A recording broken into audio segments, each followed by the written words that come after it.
다가오는 7일 토트넘과의 대결을 앞두고 2014년부터 2019년까지 토트넘 하스퍼를 지휘했던 마우리시오 포체티노 감독이 오늘 인터뷰에서 제자였던 손흥민과 해리 케인에 대해 충격적인 발언을 했다.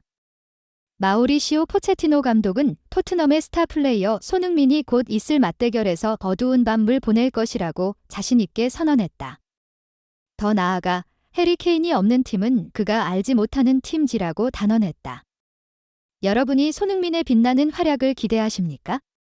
아니요. 저는 그가 좋은 밤을 보내지 못하기를 바랍니다. 포체티노는 자신감 있는 미소를 지으며 말했다. 우리의 전술은 손흥민의 모든 동작을 차단하기 위해 철저히 준비되었습니다. 그는 숨 쉴 공간조차 갖지 못할 겁니다. 토트넘의 팬들이 아직도 포체티노 감독의 호전적인 발언에 충격을 받은 상태에서 그는 해리 케인에 대한 평가로 기름을 부어 불을 지폈습니다. 팬들은 케인이 없는 토트넘은 나침반 없는 배와 같아 대양 한가운데서 길을 잃은 것 같다고 생각합니다. 최근의 경기들에서 다른 상대들을 쉽게 이긴 토트넘일지라도 포체티노 감독은 토트넘의 선수들과 일하며 그들의 플레이 스타일을 잘 이해하고 있기 때문에 그들을 상대하기 위한 구체적인 전략을 가지고 있다고 믿습니다. 이것은 경기 전 심리전의 일환으로 볼 수도 있고 단지 이 전략가의 지나친 자신감의 표현일 수도 있습니다. 진짜 의도가 무엇이든 포체티노 감독은 성공적으로 주목을 받았고 아마도 런던의 수탉을 사랑하는 이들의 분노를 샀을 것입니다. 토트넘은 이러한 도전에 어떻게 반응할까요? 저희와 함께 포체티노 감독의 인터뷰를 자세히 알아보시겠어요? 또한 그의 인터뷰에서 충격적인 답변들도 있었으니 계속해서 저희와 함께 파헤쳐 봅시다. 2015년 독일 분데스리가에서 손흥민을 영입한 포체티노 감독은 이제 그의 제자가 완벽한 스트라이커로 성장한 프리미어리그에서 승점을 위해 싸워야 합니다. 토트넘의 역사를 바꾼 것은 포체티노 감독이었습니다.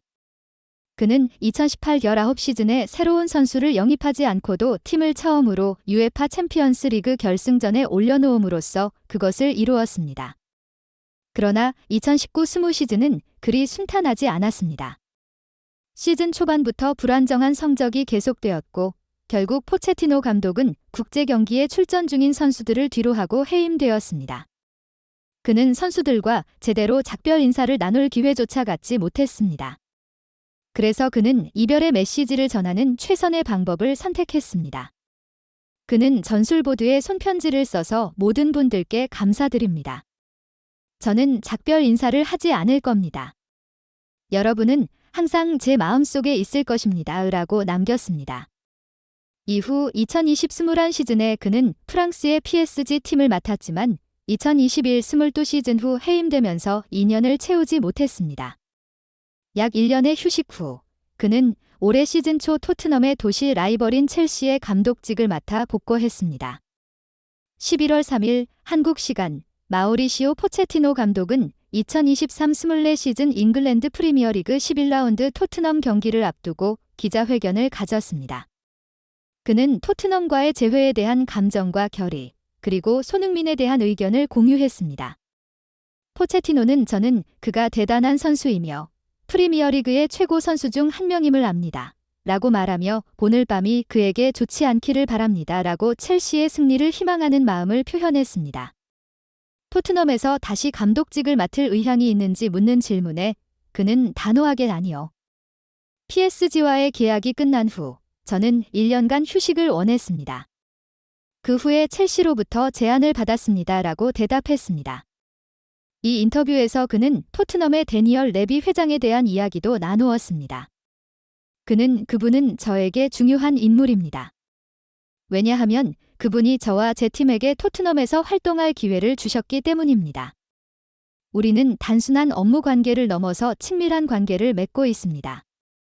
우리는 함께한 거의 6년 동안 멋진 시간을 보냈기 때문에 많은 추억이 있습니다. 새 스타디움 건설에 참여하고 그곳에서 일할 기회를 준 것에 대해 감사하다는 말밖에 할 수 없습니다. 한 시즌 동안 화이트 하트 레인, 물리, 밀턴 케인스에서 경기를 해야 했던 일에 대해 이야기했습니다. 그것은 1년 동안 3개의 스타디움을 사용한 이야기입니다. 새로운 스타디움 건설이라는 큰 프로젝트의 일부가 될 수 있어서 감사합니다. 최근 몇 년 동안의 경력에서 몇 번의 실패를 겪은 마우리시오 포체티노 감독은 이 경기가 자신을 다시 확립하는 중요한 기회라고 밝혔습니다. 그는 더 나아가 말했습니다. 제가 과거에 아스널이나 바르셀로나의 감독직을 맡지 않겠다고 말한 것을 기억합니다. 그 이유는 아스널이 토트넘의 가장 큰 라이벌이고 저는 에스파뇰에서 뛴 적이 있어서 바르셀로나의 라이벌 팀이었기 때문입니다. 4년 만에 돌아오는 것은 정말 이상한 느낌입니다. 오늘은 제게 행복한 날이지만 그것은 인생이고 첼시는 계속 전진해야 합니다. 우리는 전문적으로 행동해야 하지만 우리가 인간임을 잊지 말아야 합니다. 저는 첼시의 미디어 담당자와 대화를 나눴고 우리는 어떤 선수와 연결될지에 대해 논의했습니다. 첼시에서 5에서 6년을 보낸 후 저는 사임하거나 해고될 수도 있지만 왜 그 관계를 잊어야 합니까? 좋은 일이든 나쁜 일이든 일어날 수 있습니다. 우리가 역사를 쓰는 방식도 마찬가지입니다. 이 인터뷰를 통해 마우리시오 포체티노 감독은 팬들에게 앞으로의 경기에 대한 약속도 전했습니다. 그는 우리는 다른 상황에 직면해 있습니다. 첼시의 역사는 큰 승리를 거두는 것입니다. 제가 몇 달 전에 이야기한 것 같은데 첼시는 맨체스터 시티, 리버풀과 함께 영국에서 가장 큰 클럽 중 하나입니다.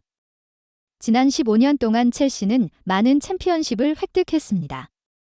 하지만 지금 우리는 미래를 위한 재건 과정에 있습니다. 처음에는 어려움이 있을 수 있습니다. 우리가 잘 해결하지 못한 작은 문제들이 문제가 될 수 있습니다. 이것이 바로 우리가 지금 시점에서 더 많은 점수를 얻지 못하는 이유입니다. 하지만 우리는 젊은 팀이고 미래를 위해 성장하고 있습니다. 아마도 우리는 문제들을 미숙하게 다루었을 겁니다. 하지만 첼시의 역사에 따르면 우리는 미래에 자리매김할 것입니다. 영국 선수들을 활용한 전술 사용 계획에 대해서도 그는 말했습니다. 우리는 영국에 있습니다. 오늘날 축구는 세계적인 스포츠이지만 영국 문화를 보존하는 것도 중요합니다. 영국 선수들을 활용하는 것은 매우 중요하며 우리의 정체성을 유지해야 합니다. 가능하다면 저는 세계 모든 선수들을 사랑할 것입니다만 우리가 영국에 있다는 것을 이해해야 합니다. 로마에 있을 때는 로마의 법을 따르세요. 기자들은 또한 포체티노 감독에게 토트넘과의 재회가 예전인과의 재회 같은지 물으며 장난을 쳤고 그는 웃으며 하느님 맙소사. 저는 벌써 32년간 아내와 함께 살았습니다. 그 전에 여자친구가 있었는지조차 기억이 나지 않아요. 그래서 대답하기가 정말 어렵네요. 라고 대답했습니다. 토트넘의 새 감독 포스테코글루와의 비교에 대해 저는 그분을 잘 모르지만 그분과 클럽의 축하의 말을 전합니다. 그들은 정말 잘하고 있어요. 우리는 거기서 일어난 일들을 잊지 말아야 합니다. 우리도 낙관적이고 감사할 줄 아는 사람들이죠. 클럽이 잘한다면 우리는 이 관계를 유지하고 그들의 성공을 기뻐해야 합니다. 라고 말했습니다. 포체티노 감독의 인터뷰는 그가 과거 소속팀 토트넘과의 개인적 유대감과 그가 다시 돌아왔을 때 겪는 복잡한 감정에 대한 깊은 통찰을 제공합니다. 포체티노는 토트넘과의 관계와 다니엘 레비 회장과의 관계에 대해 진솔하게 자신의 감정을 표현했는데 이는 그의 삶에서 중요한 부분으로서뿐만 아니라 업무에서도 깊은 존중을 반영합니다. 포체티노, 첼시의 감독이자 토트넘의 전 감독은 손흥민에 대해 매우 충격적인 성명을 발표했습니다. 케인이 없으면 토트넘은 나침반이 없는 배와 같아 대해에서 표류하게 됩니다. 최근 몇 경기에서 토트넘은 다른 팀들을 쉽게 이겼을 수도 있지만 토트넘 선수들과 함께했던 시간이 있는 사람으로서 그 선수들의 플레이 스타일을 이해하고 이에 맞는 구체적인 전략을 가지고 있어야 한다고 믿습니다. 그리고 손흥민은 제게 상대하기 쉬운 선수입니다. 이에 안게 포스테코글루 감독은 즉시 인터뷰에 대해 반박하며 손흥민에 대한 자신의 뜨거운 애정을 표현했다. 포스테코글루 감독은 손흥민이 2015년 아시안컵에서 우리 호주에게 골을 넣었어요. 그때로 충분해요. 그때 손흥민이 탁월한 스트라이커임을 직접 눈으로 확인했습니다. 더 이상의 증거는 필요 없어요. 그때부터 저는 그의 발걸음을 따라왔습니다라고 고백했다.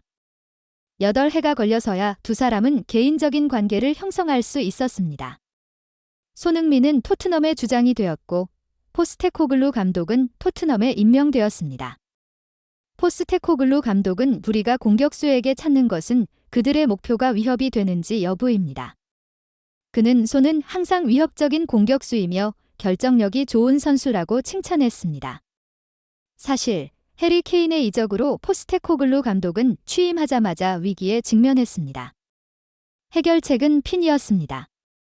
손흥민을 정상에 올린 후 그는 케인의 공백을 완벽하게 메웠습니다. 손흥민에게 그런 기회를 신뢰하고 주었기 때문에 포스테코글루의 성공이라고 할 수 있습니다. 솔직히 해리를 대체할 사람이 있다고는 생각하지 않습니다. 포스테코글루가 말했습니다. 사람들은 25대 30골을 넣을 수 있는 다른 공격수를 데려와야 한다고 말하지만 그런 선수는 존재하지 않습니다.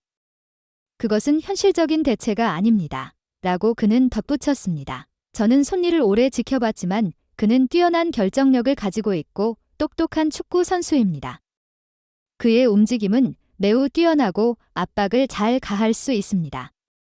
저는 그런 공격수를 좋아합니다. 저는 손니가 우리와 정말 잘 맞을 거라고 생각합니다.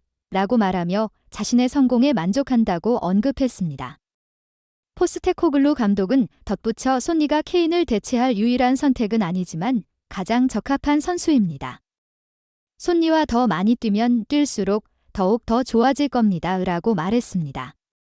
그는 손흥민을 칭찬하며 그는 우리 토트넘에게 큰 자산입니다. 라고 말했습니다. 토트넘은 2023-2024 잉글랜드 프리미어리그 10라운드에서 손흥민의 선제골에 힘입어 크리스탈 팰리스를 상대로 2대1로 승리를 거뒀습니다. 이 경기는 지난달 28일 한국 시간 영국 런던의 세러스트 파크에서 열렸습니다. 8승 2무를 기록한 토트넘은 리그 선두를 유지하고 있습니다. 2위 아스널은 7승 3무로 토트넘을 바짝 추격하고 있습니다. 이날 손흥민은 후반 21분에 득점하여 토트넘에게 1대0 리드를 안겼습니다. 손흥민은 24일 풀럼과의 경기에서 득점한 데 이어 2경기 연속 골을 기록했습니다. 이 골로 손흥민은 리그에서 8번째 골을 기록하며 득점 순위 2위에 올랐고 맨체스터 시티의 에를링 홀란 11골에 이어 두 번째로 많은 골을 기록했습니다. 리버풀의 모하메드 살라 역시 손흥민과 같은 8골로 득점 순위에서 공동 2위에 올라 있습니다. 포체티노와 포스테코글루 감독 사이의 손흥민의 토트넘 내 중요성에 대한 논쟁은 경기가 열리기 전 언론과 팬들 사이의 화제가 될 수 있습니다만 결국 필드 위에서 드러나는 것이 가장 결정적인 대답이 될 것입니다.